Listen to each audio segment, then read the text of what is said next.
Namaste, everyone. Thank you all for joining. Let's get started. Just to confirm, please let me know if my audio is good by sending a message on the Google Meet chat. Okay, thank you. Awesome, great. We had received about 4 to 5 questions. We shall cover them first. Then we can jump into live Q&A. You can ask your questions directly. After that, we shall end the satsang with 5 minute chanting of Sri Ram, Jai Ram, Jai Jai Ram. This will be the flow. Let's I almost forgot. So before we begin, I would like to share about our offering that we opened up in Freedom with Truth. You can visit freedomwithtruth.com and click on, let me just show you real quick.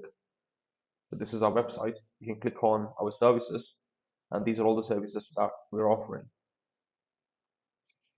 Um, we think these are most useful, practical in life, especially for people that are inclined towards spirituality. For example, we tend to people that are inclined towards spirituality tend to ignore aspects of money. However, practicality of life is we need money. Dharmasya moolam artha, says Chanike in Arthashastra, meaning foundation of dharma is artha. As much as war requires money, peace requires money too. We can never avoid it. Money is not the most important, but nevertheless, it is important. It has its place. It's not the least important either. We tend to ignore that. At least that's what I've generally seen. That's why money aspect is one of the services we are offering. You can check out other things on your own. If you have any questions, please reach out to us, or you can ask questions during live Q&A at the end. All right, let's get started. Hey, this is future me recording this during editing phase. I just wanted to explain the why and our intentions behind with Freedom with Truth. This initiative is built on the foundation that real change starts with the right skills, the skills that traditional education misses completely, and we want to fill that gap, providing practical tools to lead a very fulfilling, satisfactory, joyful life. As a society, we are only surviving right now. We want people to thrive, and because I've seen a lot of people feel lost, overwhelmed by the pressure of modern life or uncertainty of their purpose in life, we as collective humanity have created a society where you cannot stop to take a break. There is always this never-ending next thing to do.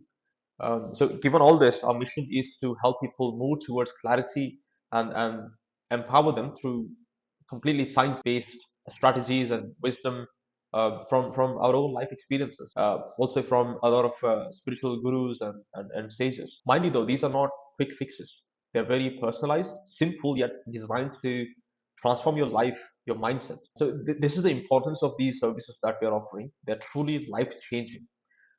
But at the same time, you can see price at the very bottom.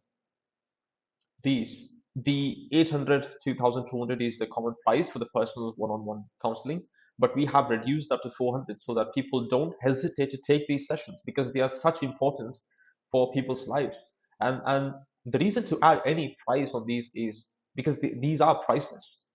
And the reason to put any price on these is most people don't value when things are free, and most valuable, the priceless things in life are free, but we don't value them when we have them. We had tried taking these sessions for free before, but once date and time is scheduled, people don't actually show up. So we need to follow up, remind them a day before, an hour before, and then there is some chance that they will show up. But when they pay, they themselves add those reminders. They take a bit more seriously. However, I want to make it clear we are doing this not because of money. Of course, we want money to sustain ourselves, but money is not the primary reason. The primary reason is to help people, to empower people. That is the reason why we're doing this. So I want to extend the offer. If somebody cannot truly afford these prices that we have, we will provide the same service for lower prices or potentially for free. But an important condition is you should actually show up to the session. Please don't waste our time, because on earth, the most valuable thing in life is time. And when we're ready to give that time to you to help you, if you don't show up, that you understand what I mean. You can understand what goes through us when people don't show up, right? So an important condition is that you actually show up to the session. So if you are a person that cannot afford this, please reach out to us via any of the social links that are on the website. For example, if you see down here, there are four social links that are attached. Please reach out to us via any of these links that are on the website.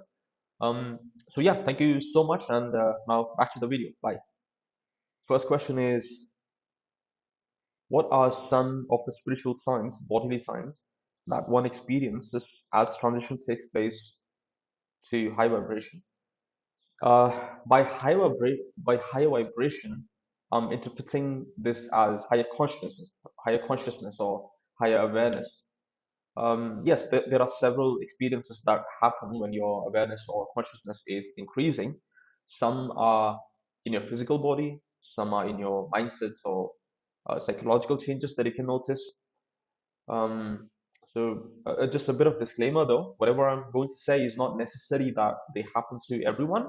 Experiences are different based on the individuals, but I'll be sharing what I have heard from a lot of people and my own experiences as well.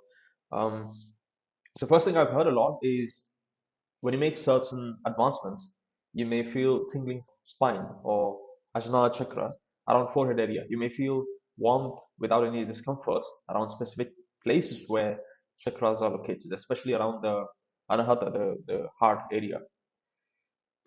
Second, you may feel physically lighter as if you lost some weight, or you feel unburdened, like something just lifted off of you. I'm sure most of you felt this. This is a very common experience, and they continue to happen as your awareness keeps increasing. Um, and then your body becomes more sensitive, especially your gut area. So naturally, you tend to be more aware of what you eat. You might start eating lighter food, less bloating kind of food, less starch, less processed food. Yeah, things like this. Other than that, your quality of sleep gets better, or you may need to stay active during the day. You may need less sleep. This can also happen when you have meaning or purpose in life. You don't feel tired even when you have less sleep. When you have a purpose in life. Yeah, these are some of the physical changes. Now, psychologically, you become less reactive. Your capacity to understand others improves significantly. You learn to empathize rather than judge. You become more accepting of others. The way I think about this is accepting and love are same things, and the more you accept people, the more you're loving them. So you become kind of one with all that exists, or at least you expand in that sense as you become more aware and aware, and you become more accepting of others. You become more loving of others. You show or you experience love towards other people because you're accepting them. Yeah, I think those are some of the changes that you might experience. Um, okay, moving on to the second question. Um, Being single kindly elaborates attraction in relationships in meeting a soul of same vibration. This is a great question because on the surface it looks like a straightforward question, but in my perspective, it is a very open-ended question because relationship attraction is a subject that fascinates me since high school, even primary, obviously hormonal reasons. But I wish I knew what I know now. And this question opens up this entire subject. You know. So I'll share my general view first, and then talk about spirituality point of view, spiritual point of view. So generally, very important thing to do in life is to know yourself and accept yourself first. Now, this is useful in relationship, of course, that's the context we're talking about in, but this is also generally important in your life because your happiness depends on this. Your peace depends on this. It depends on you knowing yourself and understanding yourself. Now, when I say yourself, I don't mean you from the Upanishads. I don't mean the ultimate reality, you. I mean your human self, your ego. Understand your human self. What do you like? What do you dislike? What kind of strengths you have, weaknesses you have, what kind of biases, beliefs, insecurities you have. Knowing these will significantly help you in relationships as well as in life in its entirety as well. Um, the way to think about it is if you enter into a relationship without knowing these things, then these things will start to come up during the relationship phase. It's like operating on a patient without a sedative, without putting them into anesthesia or something, right? It's not impossible, but it hurts a lot. And this suffering is unnecessary because you can simply learn about yourself first, right? Now, this doesn't mean you won't have any issues during relationships. You will. And these are the opportunities, challenges. When these issues come up in relationship, these are actually opportunities, challenges to improve yourself further. In Hindu astrology, these kinds of sufferings are represented by or associated with Shani, Rahu, Ketu, these kinds of celestial bodies. Now, these celestial bodies are looked upon as bad entities, but their actual purpose is to bring you closer to spirituality, to make you understand yourself better, to make you understand that what you're experiencing as your life, what the kind of things you're giving importance to, are not really permanent, or they're not really going to make you happy. They're trying to show you that reality so that you come to something sustainable happiness. Now, that doesn't mean you completely ignore the relationship aspects or the life aspect of it.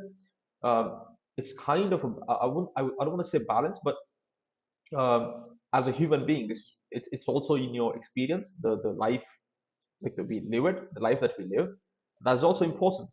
But with these experiences, you understand the transitory nature of this.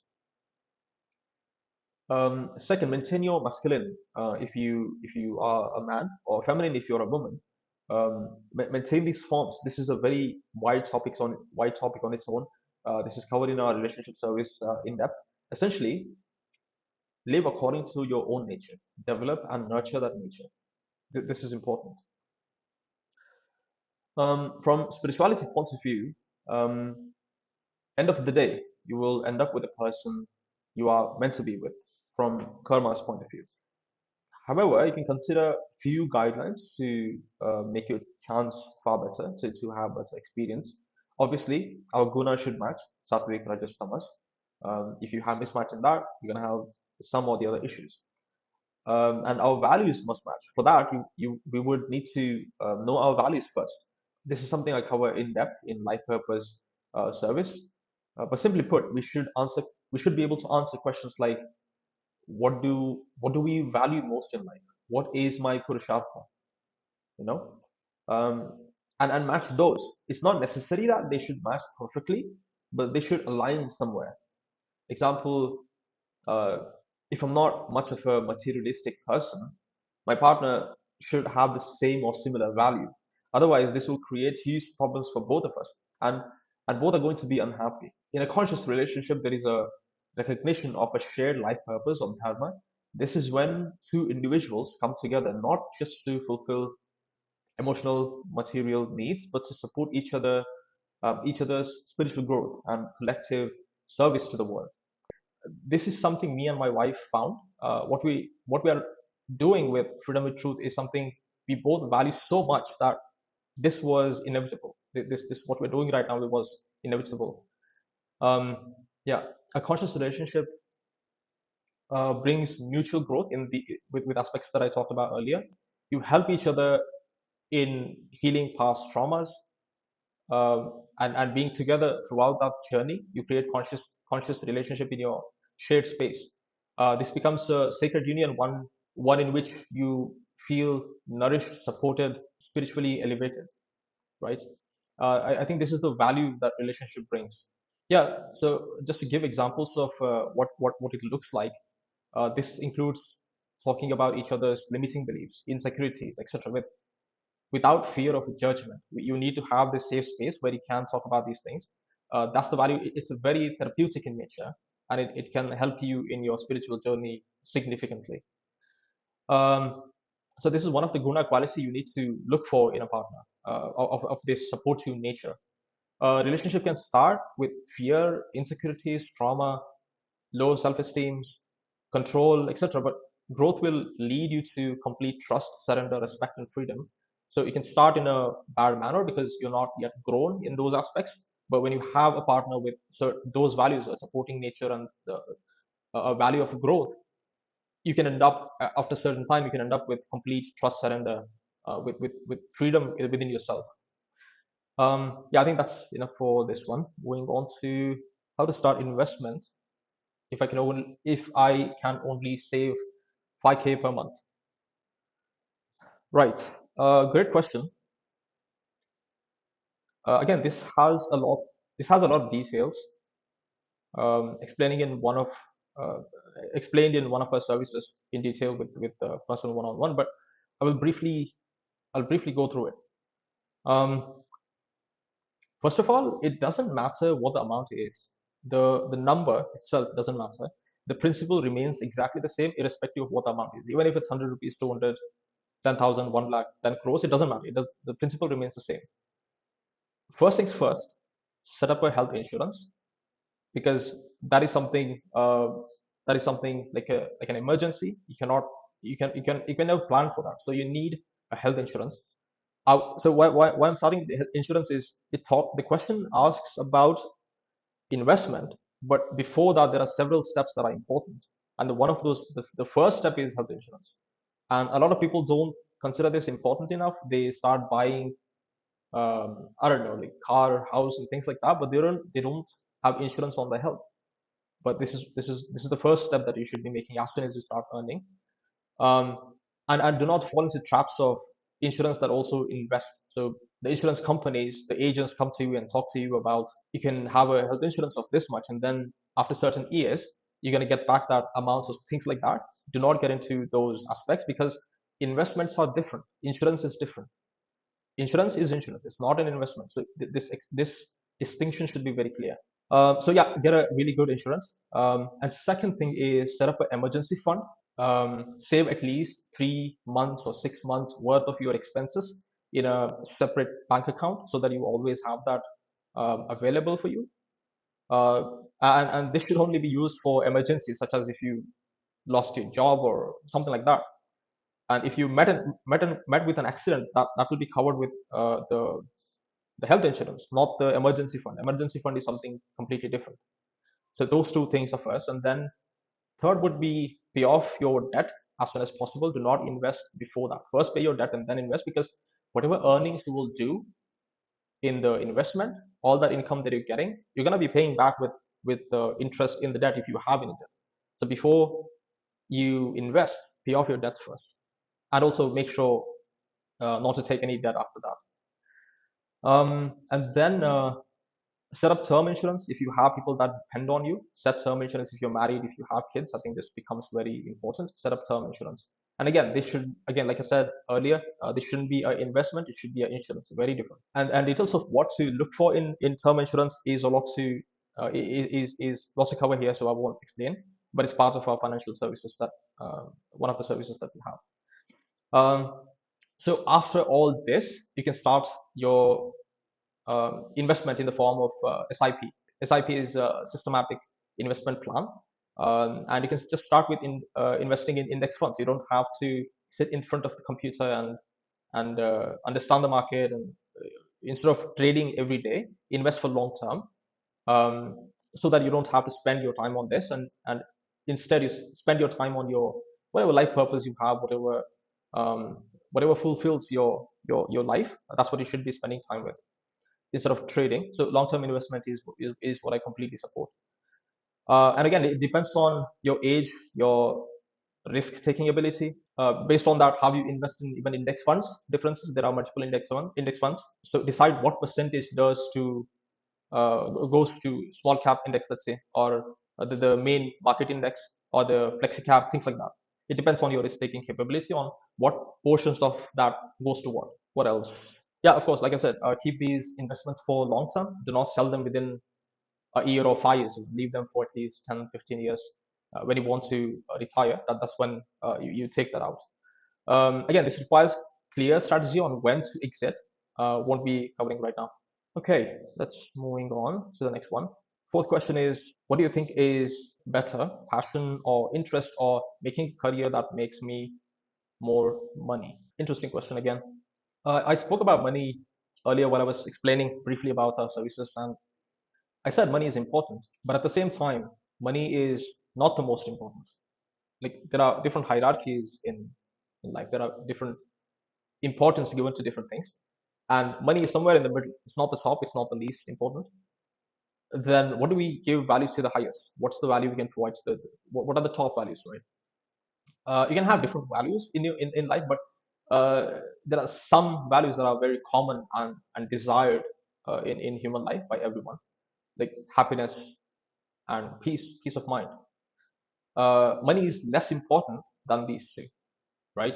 From psychology, we know that having a sense of purpose in life, using your strength to, if you use your strength, that will make you happy in life. This is what we know from psychology. So if you value happiness more than money, which should be the case, undoubtedly your interest or passion has far greater importance than making money. It's just obvious choice at this point. And even from dharma point of view, also following your dharma leads to inner fulfillment in life. Whatever your passion is, whatever your life calling is, if you work on that, if you spend your time on that, it will give you inner fulfillment. So this is from dharma's point of view as well. And but the practicality, granted that practicality of life can dictate you to focus on making money first, even if you don't like the job, but you should always strive moving towards your interest, what gives you meaning and fulfillment in life. Otherwise, I'm sure most of you have experiences. Otherwise, at some point, you will start feeling burnout, right? Unfulfilled in life, a general dissatisfaction in life. Even it can turn even to depression if it's not addressed. If you don't take enough break or things like that, if you just keep working on the jobs that you don't like, it can lead to depression as well. So it's a very serious thing in that aspect. In my own experience as well, I have a great job and great pay as well. But if I'm not helping people for like taking these sessions or in many other ways, which is my calling in life, I don't feel fulfillment. So we all have our roles to play based on our innate guna. We should do that dharma. That's what gives us fulfillment in life. Yeah, those are my thoughts on passion versus interest versus career making money. Just to summarize, you should value passion and your interest more than money. But if practicality of life right now is such that you have to focus on making money, do that. But have a vision of the future where you're transitioning towards your passion, your interest. Keep that in mind. Okay, let's move on to the next. Right, I think this is the fifth question and the final question. How can we make a good and long lasting relation with someone? How to make my relationship work? Yeah, I think already I touched on this a little bit earlier, but the common guidelines would be that most important is of the obvious thing. Most important is it sounds a cliche, but it's so true though. In my own experience, in my previous encounters in relationships, and talking to other people with some struggles in their relationships, the most important is communication. It sounds cliche, but it's such an important thing. It's just overlooked so often, right? Most important is communication, honest, open conversation. The more you do it, the better you and your relationship is going to be. You must have heard this analogy somewhere. Relationship is like a tree or a baby, right? There is you and your spouse, and then there is your relationship as a baby, let's say. It needs care and attention. Both of you need to put effort to help it grow. It won't happen on its own. It won't grow on its own.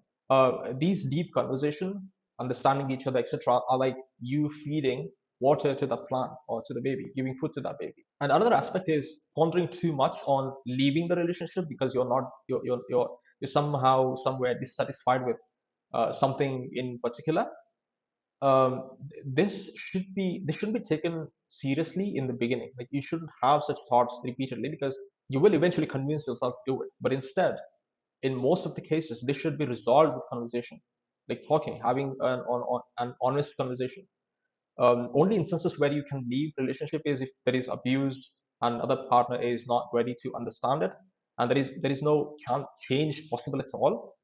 But 90% of the issues can be resolved with therapy or just having good communication. Setting that space where judgment is not there, such if you put that in the relationship early on, whenever you realize these things, that these things are important, you can immediately notice within a week or a month, there will be drastic changes. Relationship becomes so much better. When we talk about communication, it's not just about other person talking to you, it's also about